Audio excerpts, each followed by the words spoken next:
Satan nous présente le péché comme quelque chose de plaisant, de désirable, et les faux enseignements comme des vérités qui nous éclairent et peuvent transformer nos vies. Alors, des millions de personnes se laissent séduire tout simplement parce qu'elles ne connaissent ni Dieu, ni sa vérité. Ésaïe 8, 20, 22 décrit les ténèbres qui tomberont sur le peuple d'Israël s'il ignore la parole de Dieu. Le peuple s'était laissé séduire par Satan pour aller consulter des voyants.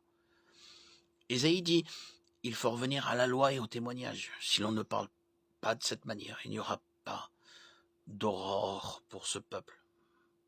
Il parcourra le pays accablé et affamé, et quand il aura faim, il s'irritera, maudira son roi et son Dieu, et tournera les yeux en haut, puis il regardera vers la terre, et il n'y verra que détresse, obscurité et sombre angoisse. Il sera repoussé dans d'épaisses ténèbres. L'obscurité survient quand nous cherchons la vérité ailleurs que dans la parole de Dieu.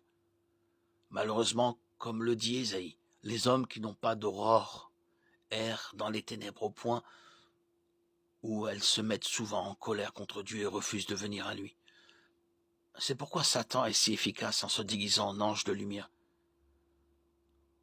Cela lui permet d'inverser les rôles, en nous donnant l'illusion que c'est Dieu qui nous ment, qui est la source des ténèbres pour que, dans notre détresse, nous nous retournions contre le seul qui peut nous sauver.